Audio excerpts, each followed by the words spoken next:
Kia ora, I'm Ian Harvey, founder of Collective Intelligence, and this is Stuff That Matters Now.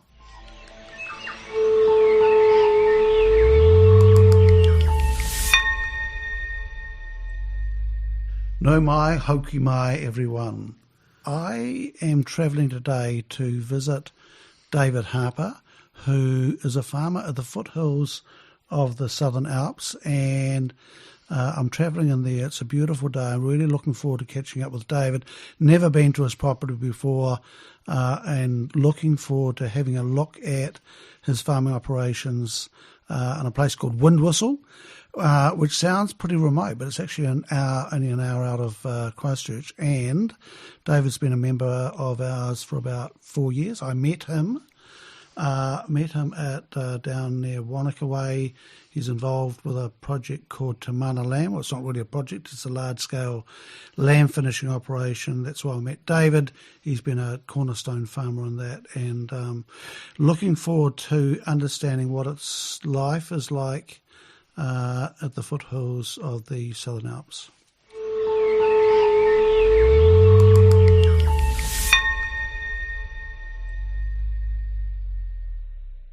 I am with David Harper this afternoon. Good afternoon, David. Good afternoon, Harv. Great to have you here. It is fabulous to be here. I've driven across the Canterbury Plains from Christchurch today, and the Canterbury boring place. The Canterbury Plains are fucking boring at times, right? Even on a nice day, but the hills look stunning, and I was really looking forward to getting here on Zigzag Road in Windwhistle, and man, it's a zigzag, and everything changes, and the scenery. I've taken some photos. We've just been for a trip around the farm, and the scenery here is like nothing else. Just a beautiful spot. David, before we start, how do you describe yourself? You have been a high country farmer, and I've been told can't say that anymore because his mates would look down on him. How would you describe yourself now? So I'm a farmer, always have been, and I suppose we've shifted out of the high country further down to the foothills.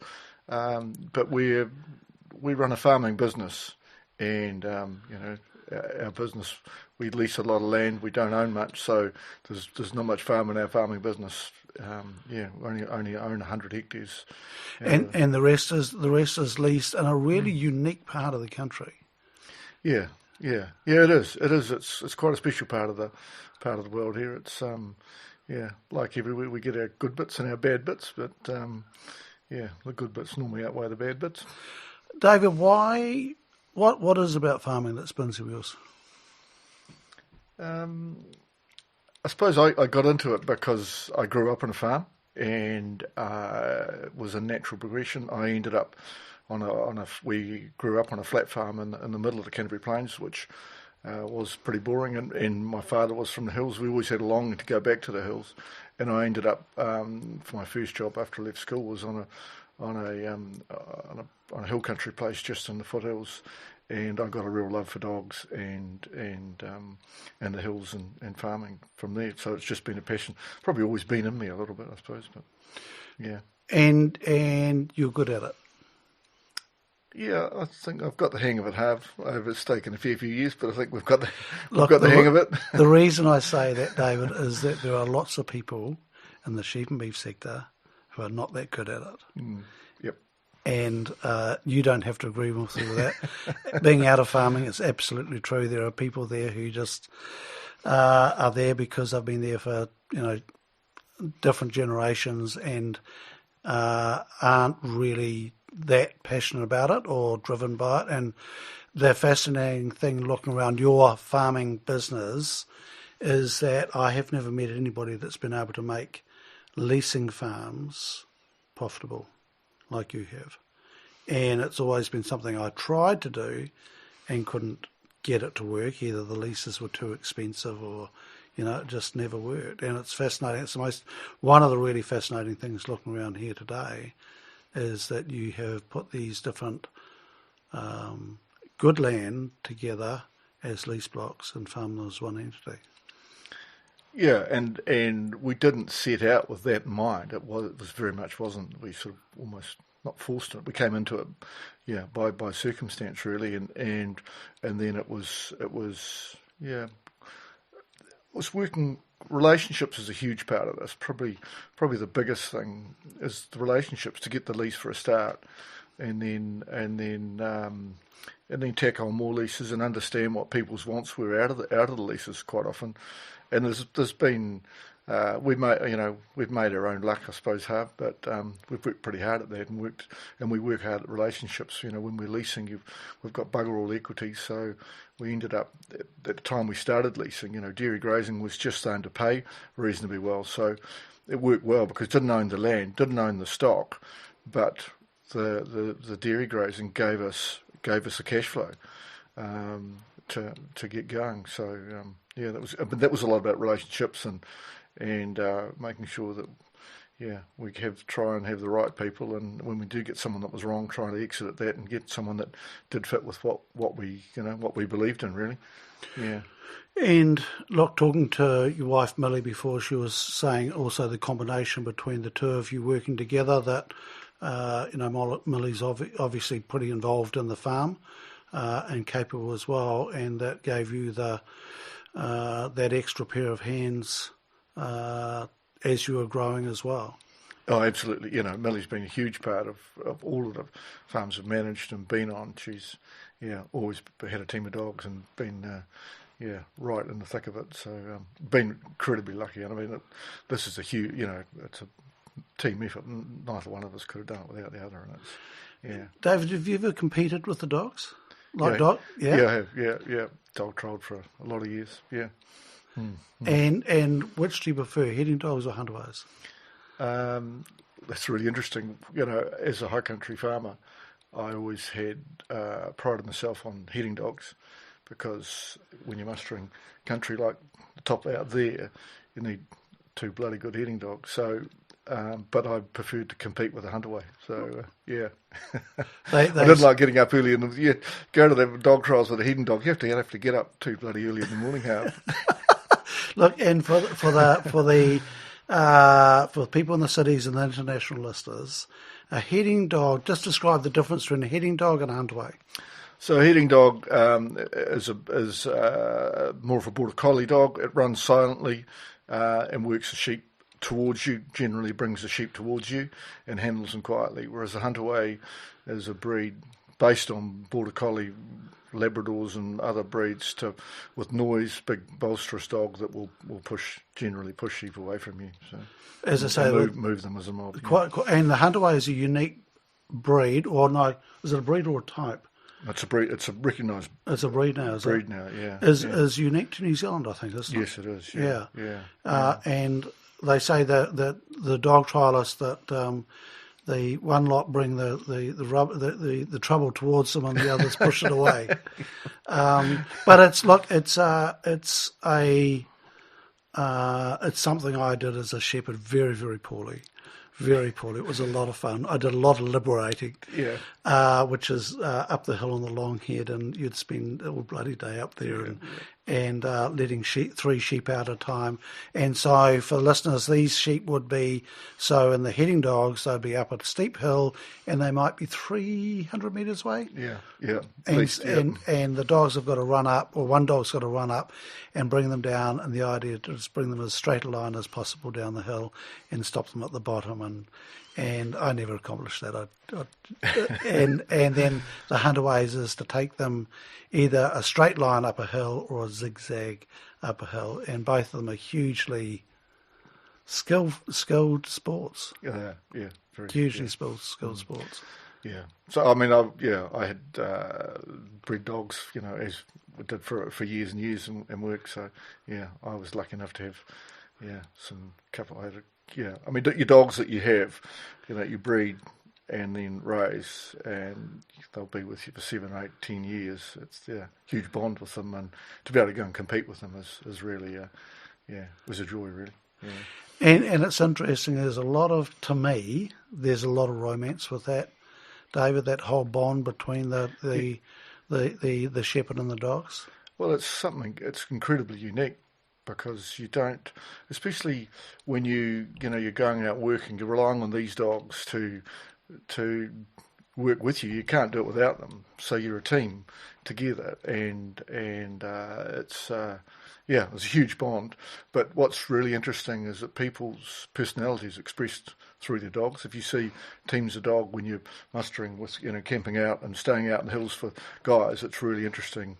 Once you get to know them and see their dogs, their expressions of that person, or the personality is expressed in a team of dogs, of 6 dogs, and you can see that person's personality coming out on them. So it's And when it's going well, it's magic. and that's their unique thing, because there is such a bond with a team of dogs. When everything's going well, nobody's around to see it, and you have the most amazing runs, and whenever there's any of a pressure on, especially with young fellas, it's such a mind game that it's a unique. It is really unique, and when you go and muster and work together, it's a great way for young fellas. It's a tremendous upbringing for young men, because you have to work hard. There's no hiding places. You can't, when you're mustering in a team of guys, there's nowhere to hide. Everyone has to be part of the team. And you're working with a team of dogs you're so emotionally connected to them, so it's all this passion comes out too. So it's pretty interesting. And David, in the early years, you managed high country stations. Yep. So these are big properties. Yep. Yeah. Yeah. And high. Yeah. Yeah. Yeah. So we managed 4 or 5 different properties. So my wife and I met down at Halton Station, which was, at the time, I'll talk in acres because I'm old school, but that was about 40,000 acres. A big property down there, right in the deer recovery days. It was just, amazing place to be. And then we sort of moved up to Blenheim and managed a small property up there. And then managed a big high country property just up the gorge from here. It was 48,000 acres. Lake Heron Station, it was 48,000 acres. It's 18,000 hectares, and it was the house was at 2,200 feet, so really high, really cold winters. Real traditional high country property that had autumn musters and spring musters that we would have to go and camp out. Used horses for access, because you didn't muster with horses, only on the flats. All the hill country was all walk. It was too steep, and so.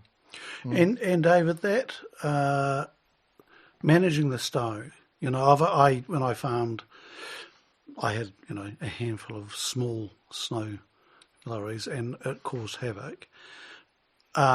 Compared to what, but you would have encountered some huge snowfalls in your time. Yeah, we did. Yeah, and we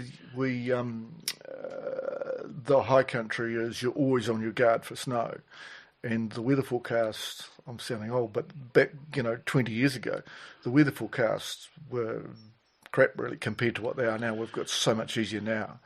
Back then, you'd watch the barometer, you'd talk to neighbours and and you just watch what was going on and try and figure out when there was a snow liable, and you'd go and hunt sheep down, get them out of the more vulnerable places, and it was just something that you always had to be on your guard for, because once it starts snowing, snows are really interesting. It can always be worse with the snow. It can start snowing sometimes. And the history with the high country is huge, and we all would always talk with some of the older guys with how the big snowfalls they had back in the 70s and earlier, and so you're always on your guard that it could just keep going and get worse. So And would they? I mean, these would be mostly in the winter, but they would fall either side at times. Yeah. Normally the earlier snows would go reasonably quickly. It was the ones that,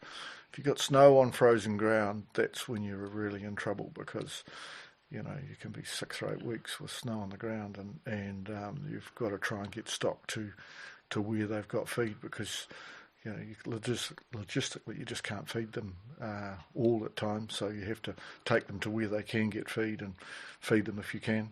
So, And when you mentioned before, hunt them down, that's using huntaways, the barking dogs to bring them down the hills. So you'd climb up. If there was a predicted snowfall, or if you thought there was a snowfall coming, you'd be talking to things don't look great. These sheep are in a vulnerable place. We'll go and either mob them up so we know where they are, or we'll take them and put them on safer ground. So, but Murphy's Law, you'd go and do it, and then there'd be no snow, so you'd be out there for hours and ringing around the dark trying to get sheep down and stuff, and then nothing happens. Then nothing happens. So, yeah. But that was just how you had to be. What was the biggest snowfall you had? So we were in Lake Huron at 92, and we got 4 significant falls of snow that year. So we had 18 inches, in May, what most people didn't get, and we all, we had a whole lot of weathers stuck. We almost have to go and snow rake them, which was a big job.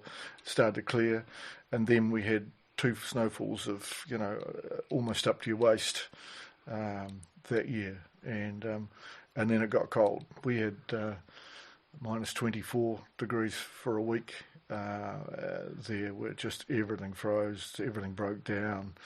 It was just, really hard. We couldn't, you take meat out to thaw up, dog tucker to feed the dogs.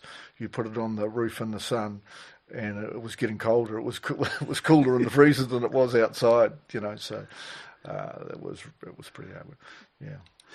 And David, this is the only place in the country where farmers farm in those conditions, right? It's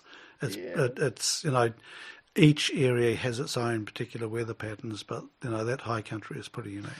You can. I mean, that year there was snow right down to Christchurch. We had some big falls down here, and it created real havoc. Even down coming onto the Canterbury Plains, there was some big falls down there. So we have to be careful. That can happen again, and it may well do, and it's going to catch a lot of people out. So, yeah. So. David, it's something you weather guard as a farmer. You're always, and snow's no different to a drought or everyone has, their own thing. They have a climatic issues that they have to face, and there's a lot of guys up north have floods or droughts, and a drought is terrible because it's sort of insipid. It just keeps coming, and it just eats away at you. And a flood can take you out of your house, and you can lose a lot of ground and fences. And it's dramatic. Yeah. Snows looks nice until you have to work in it, and then it's called white mud. Yeah. And the snow, your pasture's okay underneath it. It doesn't can damage some trees and things, but everything's all right underneath it, and once it stops snowing, finally, it will thaw eventually, and it will go away. You have to deal with the losses and trying to minimise those things at the time. But so if there was one silver lining, that's about the only thing that's better than the other ones. And I've farmed with all those sorts of things, but I would actually prefer to farm with the snow than I would. David, what do the good farmers do that the average ones don't?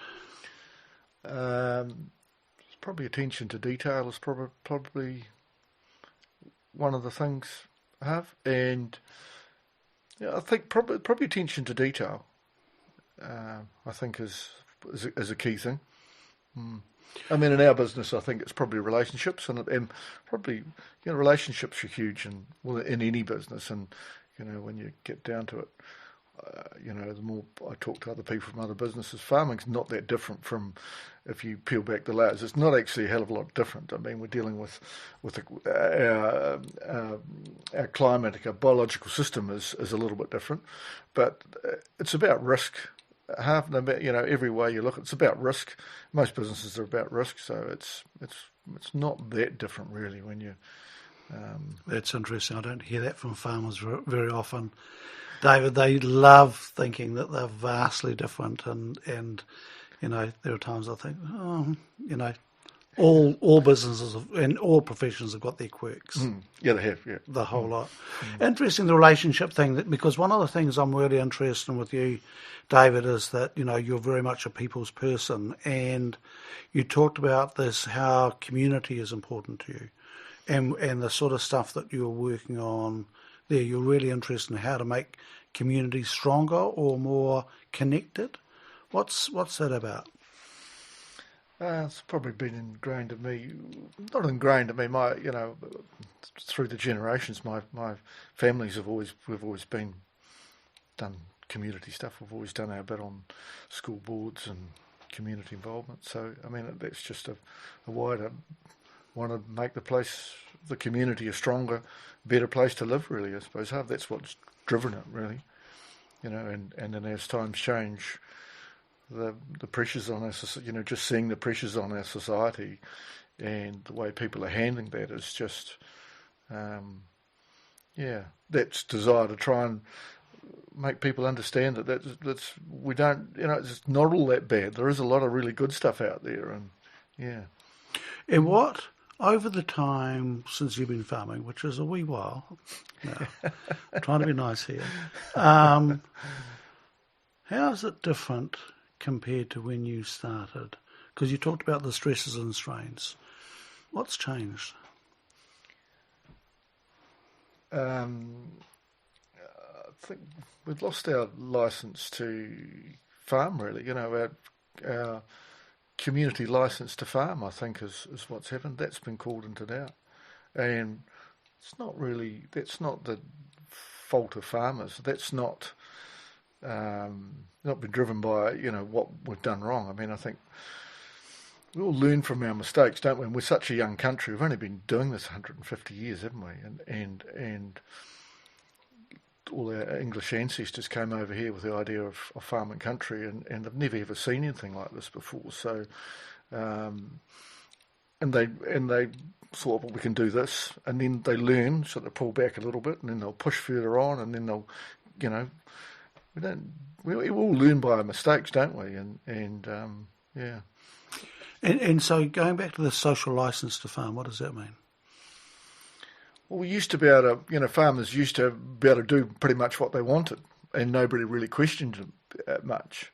But then, as things got going, people started to question, and now it's people are questioning what we're doing all the time, and so now we have to justify what we're doing, and what's changing now is that people would question what we're doing, and they would tell us it was wrong because they had the science. Now what's happening is, as farmers, we've got to get smarter, use tech, and prove the science is right, so that, that if they question us, when people, they're right to question it, and we have to justify ourselves, but we have to use science now rather than, no, we know what we're doing, this is right. Now you've got to back it up. We've got to back it up. We're using all sorts of stuff now that we never used to do, and the mindset change to do that is massive. Farmers measuring water onto their property, to the quality of water onto their property, and there's a lot of guys around here, and then measure it off to people who say, well, you're buggering the land. Well, no, the water quality is just as good, if not better, when it flows on and off my farm. So that's the sort of thing that we've. And I think that's really important for, the wider community of New Zealand need to know, because, we talked about this when I first got here this afternoon about what impact you've had on the bird life here, on the native birds, and the plantings that are going on around the place and the regeneration of the bush coming through on the hills and so forth. There is a lot going on here at the moment. And I think those stories, because you talked a lot earlier on too about the importance of storytelling and farmers actually being able to tell their story. Yeah, and I think, but also I think, I don't know whether we've done that to death, but I mean, if you look at Country Calendar, everyone's planting a few trees, and everyone's, every time there's someone, and we all are, and that's great, but I think I get the sense that everybody thinks everyone's sort of doing that, but that's just not quite enough. I think I love the idea of, and I've heard you talk about it, about biodiversity. I think we've got to really step into that, space and start valuing that. And if we could try and put a value on biodiversity, I think that would, and measure that outcome of that, rather than I've planted so many flaxes or whatever it is, we're all planting a little bit, but the impact of all of that bigger biodiversity is way more than the couple of thousand plants you might have planted. So, Right. Yep. Yep. And then understanding all the other stuff that comes with those plantings and what goes on. Yeah. David, the conversation we had looking, driving around the property, and I'm really interested in this because, you come out here and it is like it's so cool to be here. It's such an iconic place, and it's so different than the North Island, right, in many ways, in that down here it's predominantly Pākehā, and you have a very small Māori population, a very small Pacifica population. And, as we're travelling around, you're really interested, like within collective intelligence, we're all about putting people from different, backgrounds together. And what impact, I'm trying to find a question to start this conversation off because I think it's a really important one. You were talking about this gap in the South Island with the lack of Māori down here, the impact that you're seeing on the community or some of the thought patterns. Do you want to just open that up for conversation?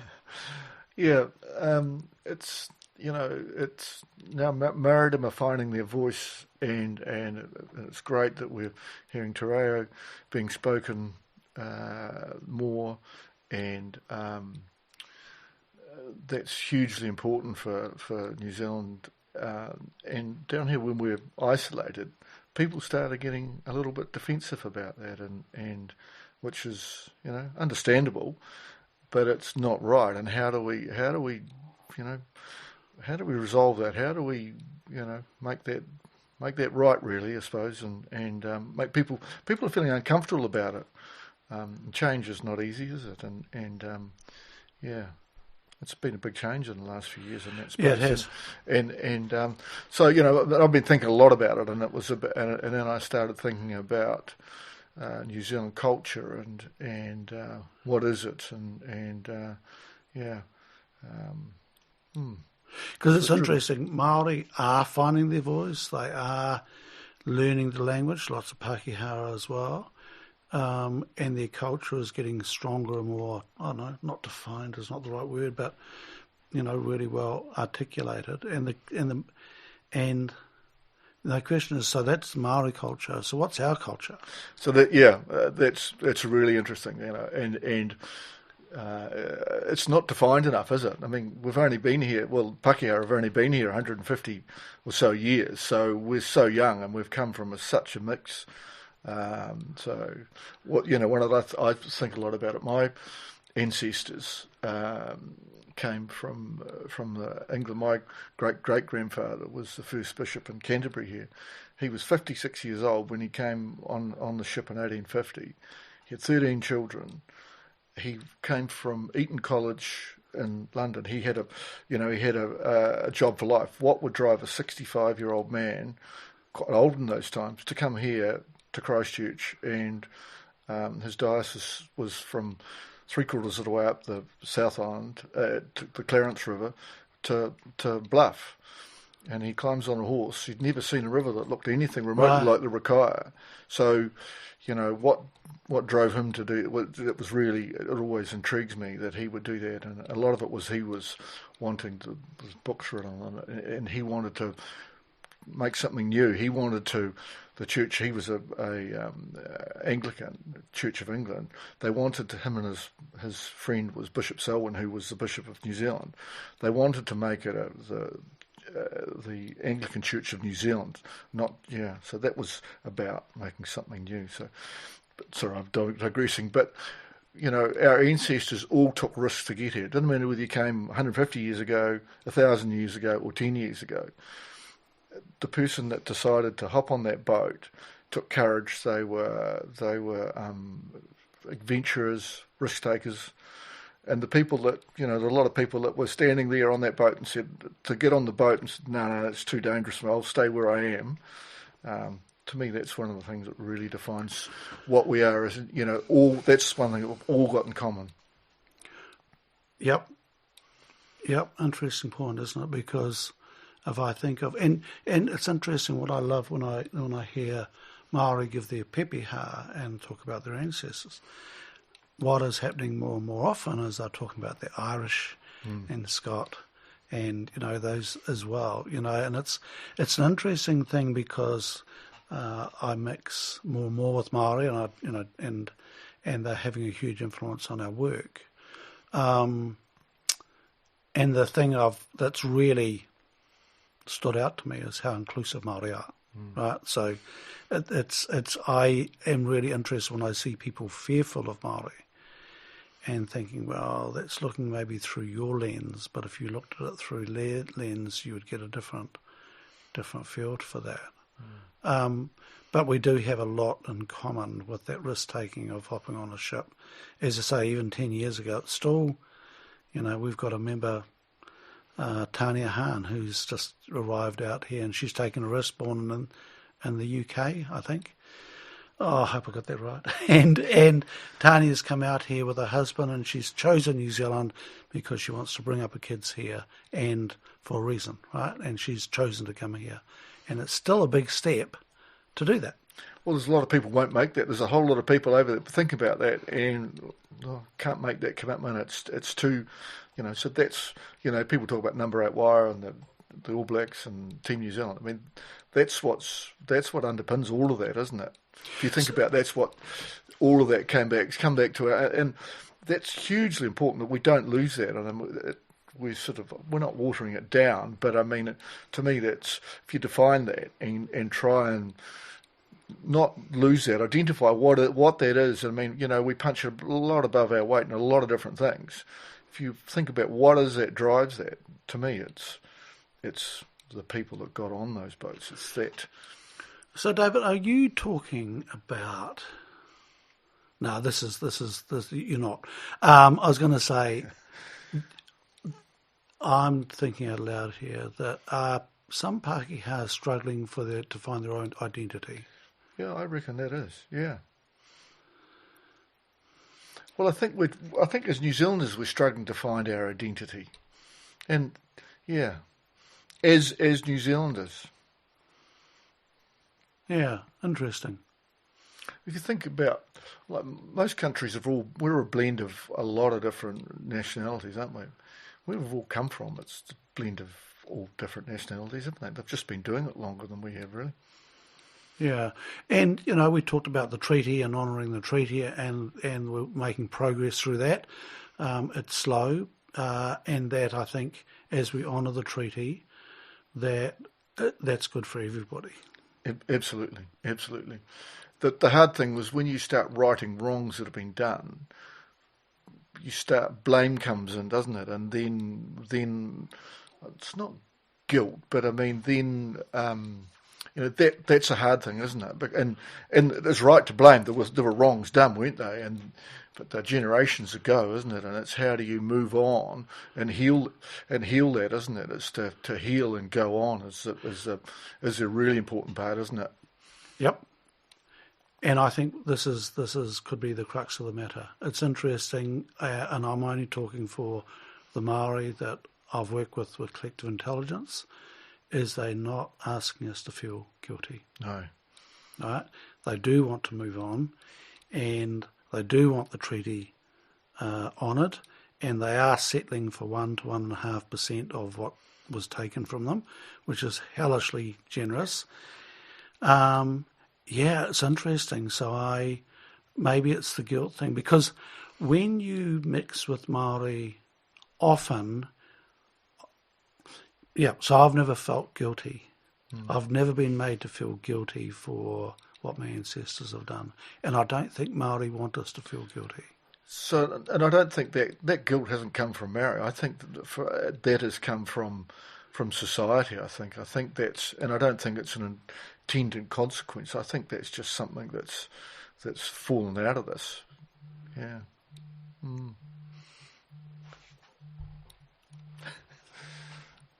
So, David, what do you think we could achieve down here in in the South Island where you just don't have that exposure? I think it's. I've been doing a bit of work on trying to tell my pepeha, and I think I'm hugely connected to this land, and I've only recently managed to get a wee slice of this. Up until then, I still had that huge connection, and I look at all the young fellas and young farmers that work in this area. Most of them don't own their land, but they've got a huge connection to it, and that's what I love about the pepeha.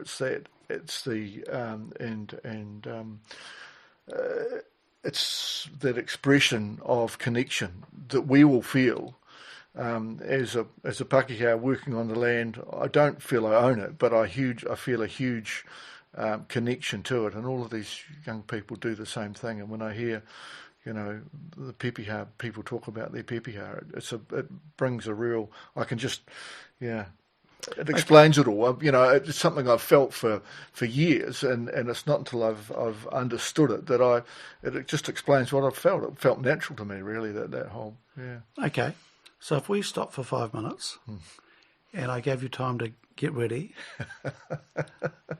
I'd invite you to give your pepeha. Should we do that? I'm terrible at excellent. pronouncing Excellent. All right, team, we're going to take a pause. David's going to get himself sorted. I don't know whether this is a good idea or not. It's a great idea, and the good thing is we can edit it out, but we never edit. So, no, I think if we're going to talk about this, David, I think it's a really good example, and of having a go. Yeah. Okay. Cool.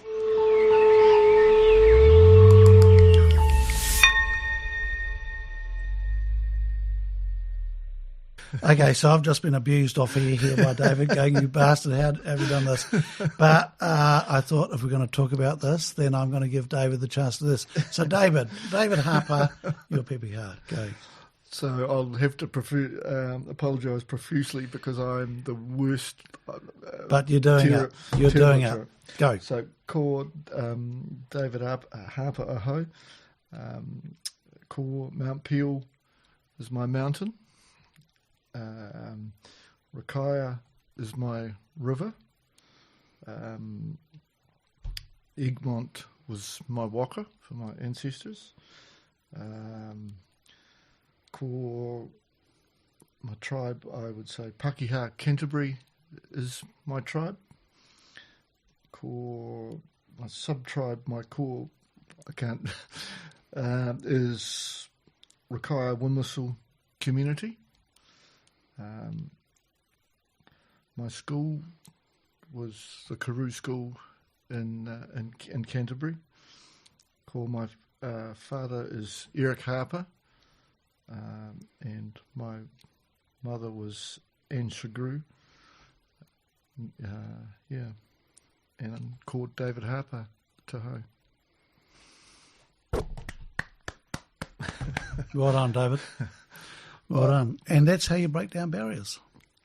So I've only, it's taken me a long time. I need to learn more the like Mount Peel. And you can just build on that, right? Yeah, and it's I'm back doing Te Reo classes since I tried doing them in 1994. It was just a disaster, terrible. And I'm back doing them again now with a wonderful teacher, Rawati Mataki, and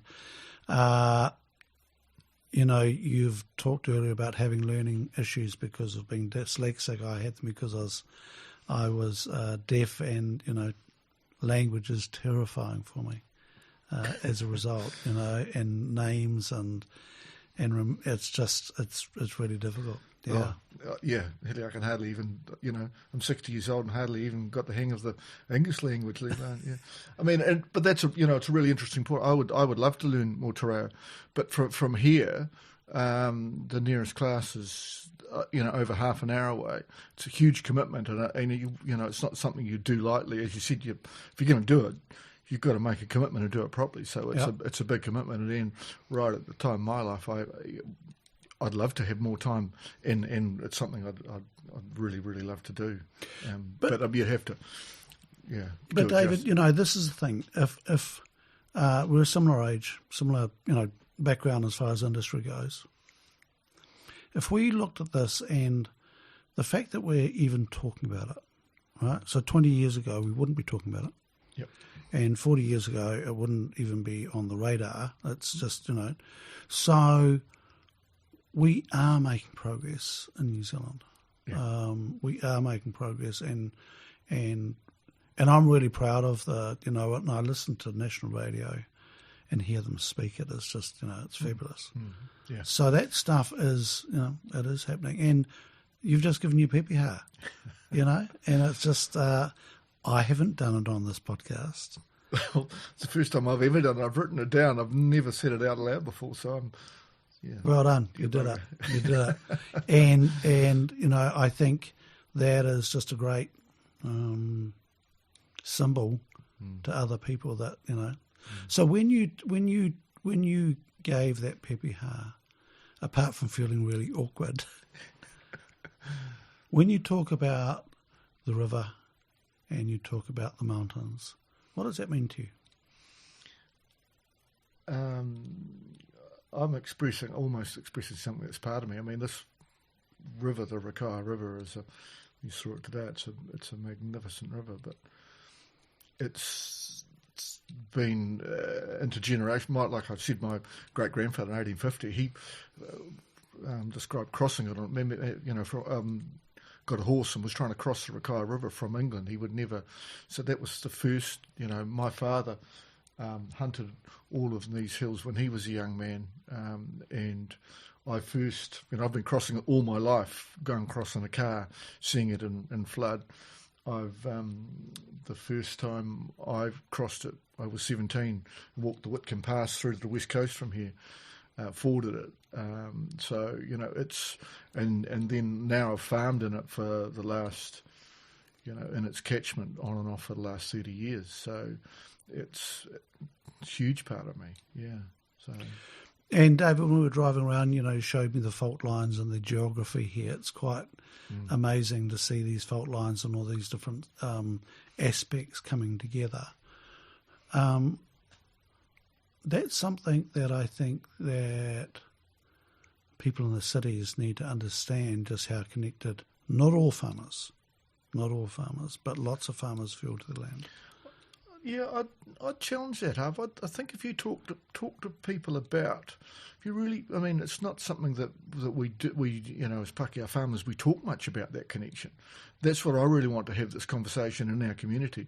Talk to people that connection to that land, and you don't have to be a farmer to be connected to it. Everyone's, but I think as a farmer, if you start talking about that, people would light bulbs would go on, and they would think, I do actually feel like that. It's not till I started understanding the PPR that I realised how, I always, felt connected. I've talked to, a lot of people that have farmed in the high country. It's a really, it's a special place, the high country in New Zealand, and,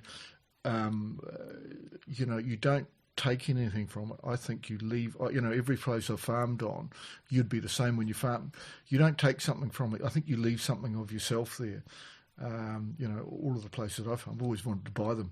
Halfway, you'd be a bit the same, aren't you, when you're managing a place, and it takes you a year or two to really get to love it, and then, shit, how can I buy this place? How could I be?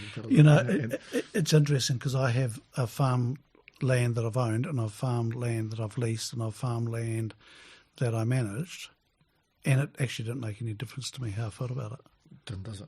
And having a positive impact on the land is just a wonderful feeling. And I'm learning more and more now, and I think I'm more passionate about what impact I have on the land now than I used to, because I'm understanding it more. Yeah.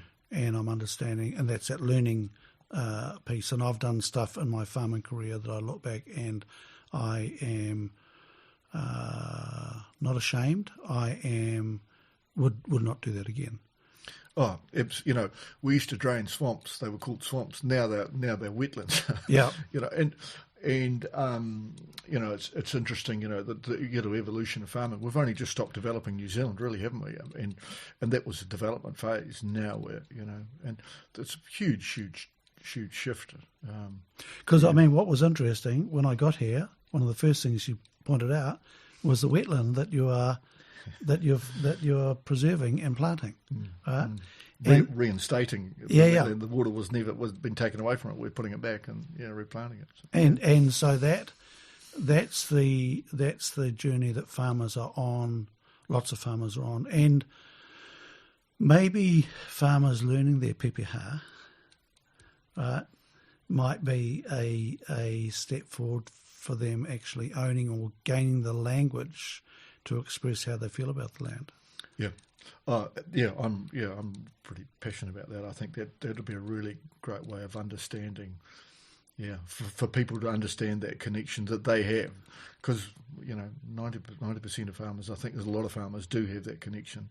It's just sparking that or rekindling that, I think, and I mean that's the great thing about marriedom, isn't it? It's the expression, how things are expressed is just so brilliant. Whereas in the Pākehā culture, we just don't express things the same. No, and look, it is a beautiful language. It is, and you're right. The way they express it is quite something. It is, yeah. Look, I had an experience a couple of weeks ago. We took our board to Pukaha, which is Mount Bruce, which is a reserve for birds and native bush and so forth. Now, the base team went through there 6 months ago, and we got a tour by a woman called Evelyn, a Māori woman, and we were on there for 3 hours. It was just stunning. And she's giving us all the depth of knowledge and so forth going through. Now, Evelyn was at a tangi the day that I took the board there, and we got the Pākehā version. And she was quite clear she didn't have the depth of knowledge and apologised, and it was a different package, and she said, I'm not charging the same, different package, right, and took us through. Did a wonderful job. But the difference between the Pākehā telling us about the bush and the birds and this Māori woman telling us about the bush and the birds was night and day. Yeah. Night and day. And I thought, that's something. And I'm really excited, David, about kids learning Māori language and culture at schools. I think it's a wonderful thing for all of us for that to happen. So, that I think we're making progress. Oh, absolutely, yeah. No, we are, yeah. And it's how to keep that going in a positive way is the really thing. I think, we're starting to see a little bit of pushback from time to time, and I just hope that we can be in a positive way that people can move forward and keep growing, rather than seeing that coming back as a resentment or Yeah, and I think that's the thing that we're really proud of it with collective intelligence. We know the more we mix people up from different backgrounds, the more we go, oh, you're more like me than I thought. Yeah. David, I met you down south when at the Te Manawa Lamb. Well, there's a couple of, I'm not sure what they were, get together with farmers. Yeah, it was a good friend of ours. Amy, I think, brought us together, didn't she? Yeah. And invited me, Amy Charteris, the geneticist. Tell us about the Te Mana Lamb program. So it was called Te Mana, now it's called Lumina. So I'll just touch on that briefly. But I mean, so it was, they named it Te Mana, and we were, when they did name it, we questioned them. I forget which one of the organisations that was involved with it said, no, we've consulted and that's okay. And the farmers really questioned, said, okay, if you think so. And so that went away. And then it became apparent that it wasn't. We couldn't protect it. And then people started consulting wider with Marriedom, and it wasn't right to have that. So we ended up changing it. Okay. Because it wasn't right. It was never going to be right. And wrong process, wrong. Yeah, they didn't understand, and it was so mana, you don't, mana's bestowed, isn't it? And it's not associated with food. So So as farmers, we pushed really hard. That we knew it wasn't right, and it took us a while. But now it's changed, and it's called Lumina now. What's it called now? What's the name? Lumina. Luminum? Lumina. Lumina. Like luminaries, but just a little bit different. Yeah. Okay. Yeah. So, to start off with, I mean, the Tamana or the Lumina started with, there was a desire to have productive sheep in the hill country, lamb, sheep, beef, not beef, sorry, meat producing sheep in the hill country, in the higher country. In New Zealand, it was a productive sheep, and that was about fat. We'd been breeding fat out of sheep for years, and that had a detrimental impact because the sheep didn't have anything to come and go on. They were too lean. They didn't have anything with the times got tough. They didn't have anything to draw on. So, yeah, that's where it came from. And then, and which was a fad through the 90s or something, wasn't it? Well, it was a health thing. Lean meat. Everyone wants to eat lean meat, and so they just started breeding the fat out of them, and then you were getting a sheep that couldn't thrive in tougher and harsher environments, so it would fall over. So this was what drove that, and then it was about fat, putting fat back on, and then that was about the right fat and having intermuscular fat. Was going to give tenderness and flavour. And so out of that, they looked at, I think it was 20 or 30 different forage types to feed them to express that intermuscular fat, and they came up with chicory, which is the hardest of all of the. If they picked any of the one, if they could have picked any other one, it would have been easier. So they picked chicory, and so there was a huge amount of science. I mean, so it's a really unique process from breeding, the genetics from breeding something and taken it all the way to the market and focused on the market. So then a lot of science to prove that it needed to be 35 days on chicory for the last 35 days of its life, affected the flavour types, expressed the omegas. They found that they've got affects the omega levels in the lamb. So it's I think it's if I'm correct, it's the only protein with a health claim that has got naturally curing omegas. A lot of the salmon have the omegas are fed to them, whereas this lamb has got health claims, and it's through the diet. I didn't know that about the salmon. That's fascinating. Yeah, they're high in omegas already, but there's, as I understand it, there's quite a bit in the food that goes into it. So then, just to summarise that, so you were involved in a lamb program that was breeding a certain type of sheep when fed on a certain food, as in breed, not artificially, so that they graze in the paddock. Mm-hmm. That would spike the amount of omega they would lay down in their fat.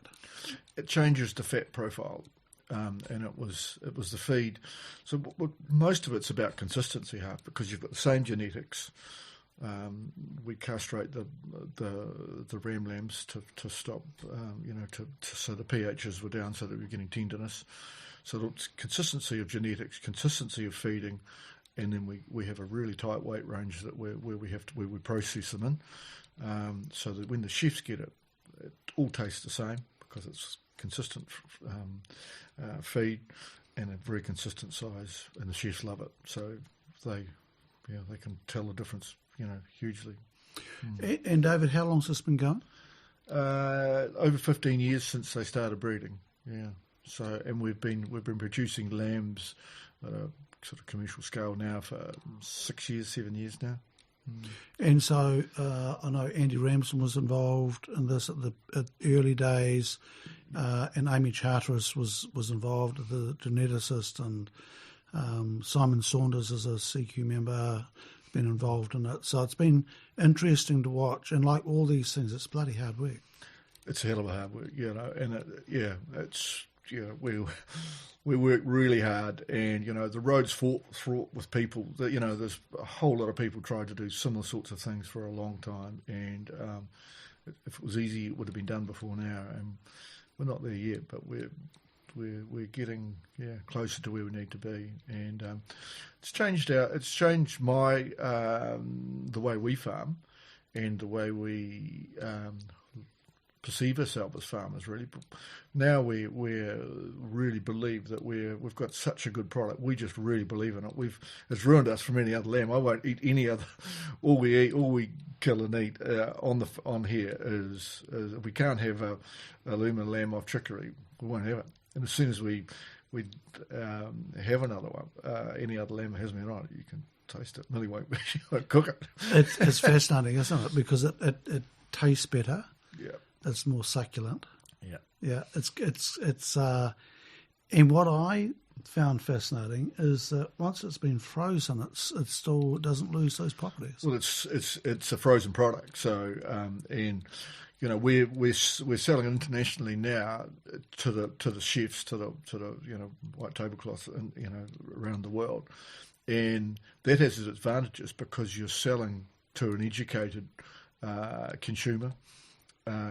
They passionate about food. The top end chefs really love the provenance. We've Zoom calls with. We've had them from all around the world, really, and on the farm, and they just love talking to farmers. And it's so empowering to talk to chefs like that when you believe 100% in your product. Like I know when we used to put lambs on a truck, you'd walk through a pen and think, "Shit, I'm glad I don't have to eat that one. Maybe I'd eat that one." And there'd be ram lambs, there'd be all different breeds. Whereas now, I would walk through the pen when they were going off to processing, I would pick any lamb out, know 100% certainty that I could take that home and butcher it, and I'd have a really good experience. So that gives a huge amount of confidence, and to be able to sit there and talk to chefs, we've talked to them in the US and London and Hong Kong, and with that certainty it's hugely empowering, really. Yeah. And it transitions the farmers from selling commodities to actually be foodies and all of that. Absolutely, yeah. One of the we went down the first time I met you. We went to Marama and we were down. I was asked through our farm advisor to go and see if we'd be interested in this thing, and we went down there and think, well, they're going to tell a pretty good story if they want to.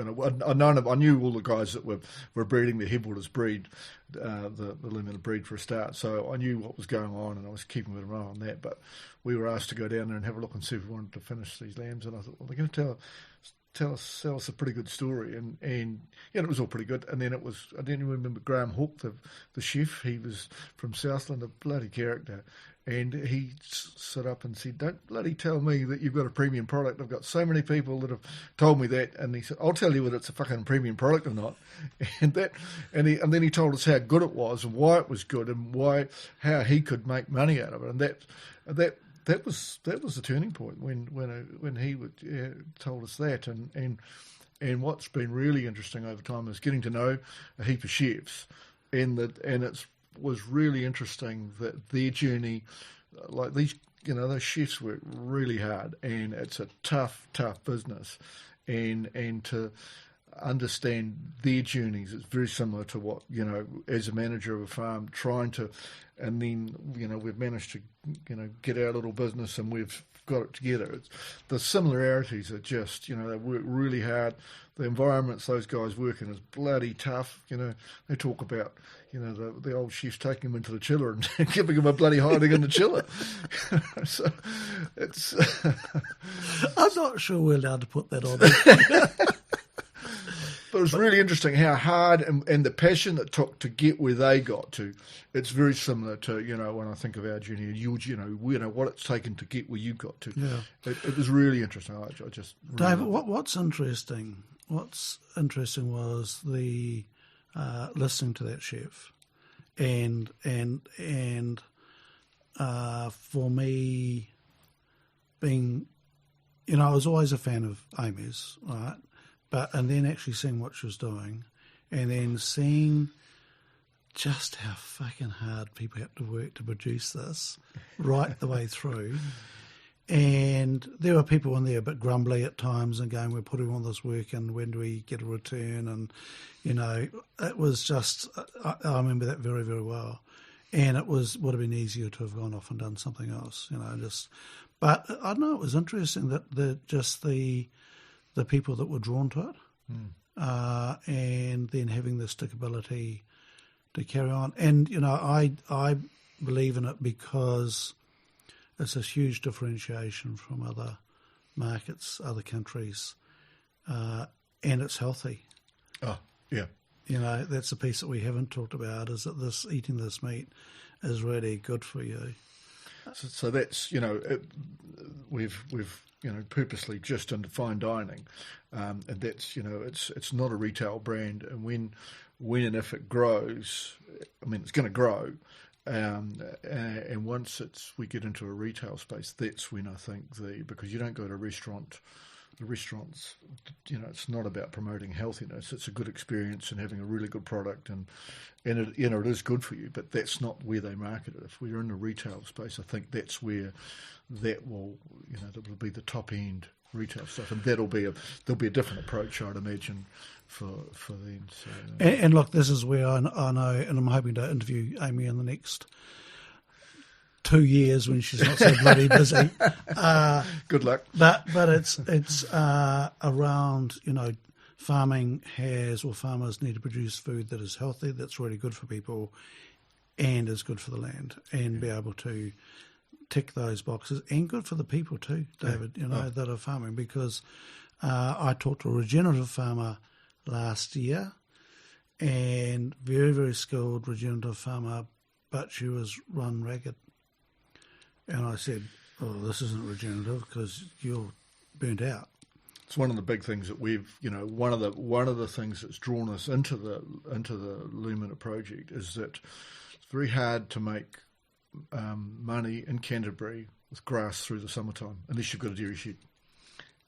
Most of the things that we do involve a winter, operation, and we grow this in this farming situation where we are. There's 120 days where we don't grow enough feed for the animals, so we have to conserve, we have to grow feed, and that environmentally puts a lot of stress on things. Staff, it puts a lot of stress on things. So it's really, and we've really tried to find other ways of doing it, but it's not easy. But this is one thing where we can fatten these lambs on chicory through the summertime.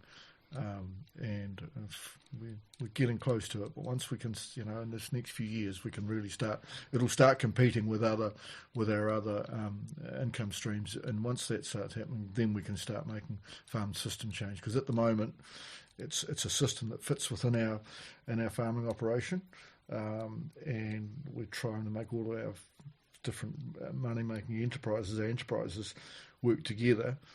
This one's quite hard, but once the economics start shifting, then we can start moving that way. So, and it's interesting that tipping point can turn up very, very quickly too. Yeah, and I think it will, and yeah. So we're really, really excited about it, and we just, I mean, the underlying thing, is we just love eating it. It's a bloody good product, and that you can't say that very often. You've got such a really good product, and just every time, it's no surprise when you have it. It's good every time. It's not And David, like listening to you, it's getting more and more like listening to a winemaker and so forth. Is that it's about the experience, right? And that's why I love listening to not the wine snobs, but the true winemakers are really interested, and it's about the wine representing the soil and the environment and expressing that and all that sort of stuff. It's a big deal. Yeah, we had a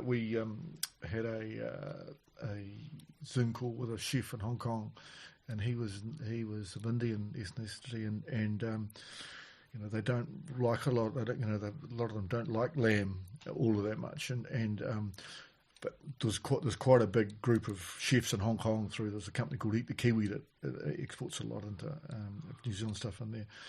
So they, this guy started tasting it, loved it, put it on the menu, nobody ate it. And he was telling us, so he went into the couple of nights, nobody ate it, so he got a wee hibachi grill, wee cold grill, took it into the restaurant, and when everyone was eating, and then he started cooking these little bits of lamb, and then started handing around the restaurant, and we're handing it out, and then like this is a restaurant that's booked up months in advance. Yep. And all connected with Facebook and Instagram and things. And, he was basically saying to his customers, look, this is bloody good stuff. Taste it and you'll bloody like it. And that's what they did. And it went gangbusters. So, I mean, there was a chef basically doing our job for us because he had that much confidence in the product. So, I mean, it's, yeah. So that, And once again, though, David, it just shows how you've got to go the extra mile to actually break through, right? Nothing, it's you said before, the overnight success takes about 15 years. It used to be 10 years, it seems to be getting longer now. But it's absolutely true. And I've commended the whole outfit, how hard you guys have worked to get it there. Yeah, no, and these last couple of years, COVID really gave us a fair old beating too. Yeah. Last year and this year, the restaurant trade shut down in the Europe and in the US, and what we're really proud of is that the Alliance guys, who's partners with us, they sent care packages to the key chefs. They sent boxes of alumina lamb round. And so what does a chef do when he can't cook in a restaurant? He cooks for his family. And then they were all connected, so they were putting it on. They were really appreciative of a box of lamb turns up, and we had posts of these guys cooking for their families, and so that went a long way. So when they got back in business, they were, so that was pretty cool. David, we'll wrap up soon, but I am interested in your journey, because the thing with farming is it's so multifaceted, right? You've got to cope with a whole range of different biological relationship, all that sort of stuff, right? And when you were coming through, you talked before when you were coming through the school system, that was pretty tough for you because you're dyslexic, right?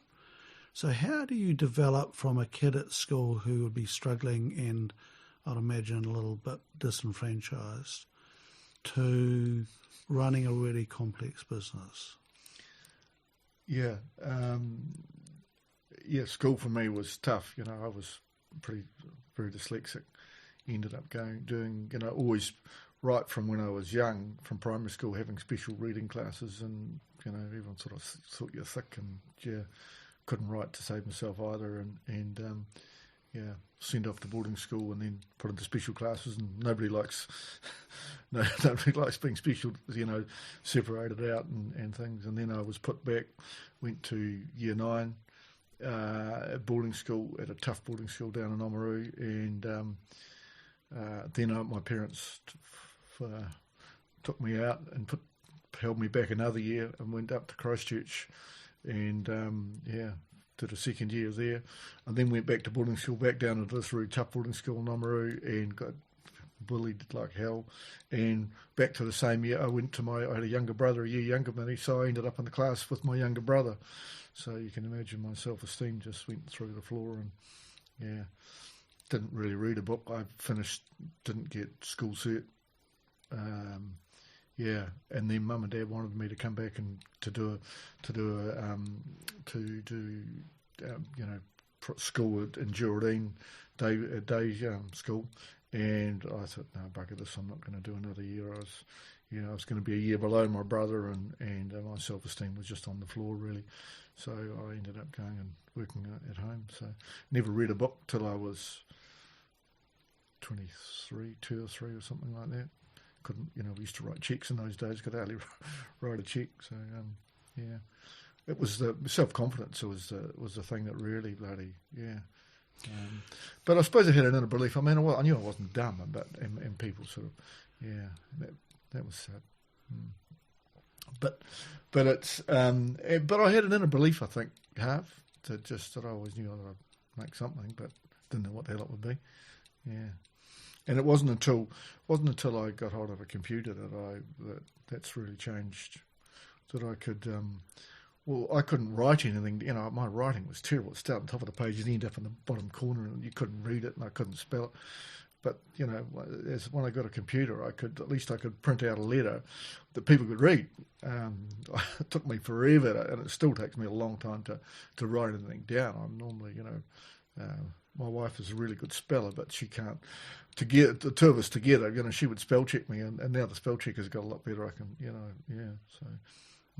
So, that was one thing. And I've always had a passion for technology. Really, I've always had not about a bent, but I mean it's just something that I could it made my life easier, or I could do stuff, and so it's something that I carry on now. Is always looking for where's the technology that can make things easier, that can, that because we're all in the same boat. The compliance that we have to go through now has just gone through the roof. It's getting worse, but we can use technology to help us with that and make that chore a bit easier. And where I really see it going is we can do compliance, but get a benefit out of it.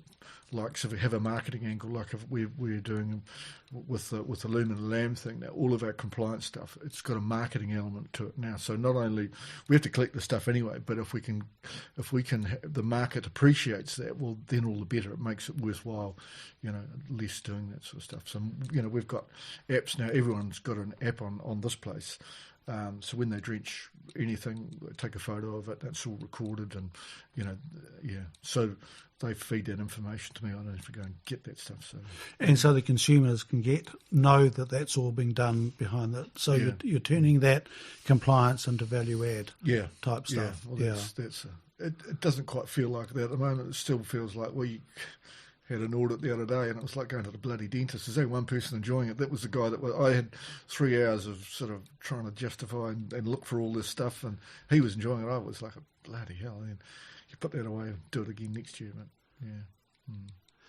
But David, just to round this conversation off, what's your advice for young farmers coming through? I think to be open and question. I also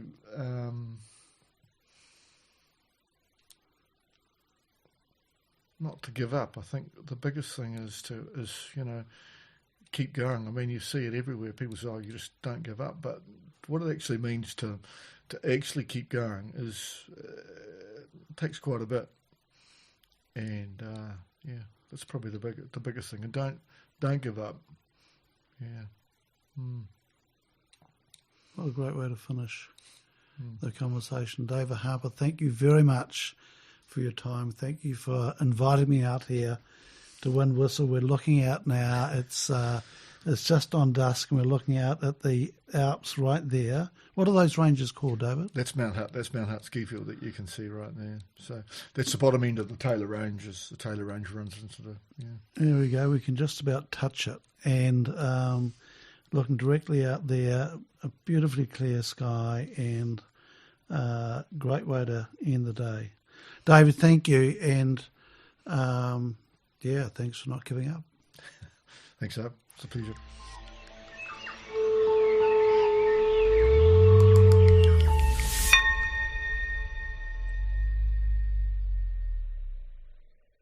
Thanks for listening in. We're Collective Intelligence, a one-of-a-kind people ecosystem that takes inspiration from Mother Nature. To find out how we reimagine leadership development, visit our website www.collectiveintelligence.co.nz.